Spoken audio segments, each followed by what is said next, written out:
આખી દુનિયાના સમુદ્ર ખૂંદી વળ્યા પછી હજારો ટનના જહાજો આખરે જાય છે ક્યાં? એમનો અંતિમ મુકામ છે આપણા ગુજરાતના ભાવનગર પાસે આવેલું અલંગ. પણ દુનિયાભરના જહાજો ભંગાવવા માટે અહીં જ કેમ આવે છે? ચાલો જાણીએ અલંગની એ તાકાત જે તેને દુનિયાનું સૌથી મોટું શિપ બ્રેકિંગ યાર્ડ બનાવે છે. ઘણા લોકો એવું માને છે કે સસ્તી મજૂરીના લીધે આ બધું થાય છે, પણ આ વાત સાચી નથી.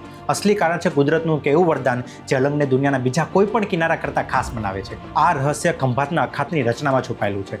અહીં ભરતી અને ઓટ વચ્ચેના પાણીના સ્તરમાં 10 મીટર જેટલો મોટો તફાવત છે, જેને હાઈ ટાઇડલ રેન્જ કહેવાય છે. જ્યારે ઊંચી ભરતી આવે ત્યારે દરિયાનું પાણી બહાર સુધી આવી જાય છે. બસ આ જ સમયે રિટાયર્ડ થયેલા જહાજને તેની પૂરી તાકાતથી ચલાવીને સીધું જ કિનારા ઉપર ચડાવી દેવામાં આવે છે. અને પછી જ્યારે ઓટ આવે ત્યારે પાણી 3 કિલોમીટર સુધી પાછું જતું રહે છે. આ સમયે કિનારે ચડેલું લાખો ટનનું જહાજ સૂકી જમીન પર આવી જાય છે, જાણે કે કુદરતી ડ્રાય ડોકમાં જ ગોઠવાઈ ગયું હોય. આના કારણે કામદારો સરળતાથી અને સુરક્ષિત રીતે જહાજને તોડવાનું કામ શરૂ કરી શકે છે. આ કુદરતી ભેટને કારણે 1983થી અલંગ દુનિયાનું સૌથી મોટું શિપ બ્રેકિંગ યાર્ડ બન્યું છે. પણ અહીં જહાજોને માત્ર તોડવામાં જ નથી આવતા, રિસાયકલ પણ કરવામાં આવે છે. જહાજમાંથી નીકળતું 95%થી વધુ સ્ટીલ, લોખંડ અને બીજી વસ્તુઓને ફરીથી ઉપયોગમાં લેવામાં આવે છે. આ ઉદ્યોગે હજારો લોકોને રોજગારી આપી છે.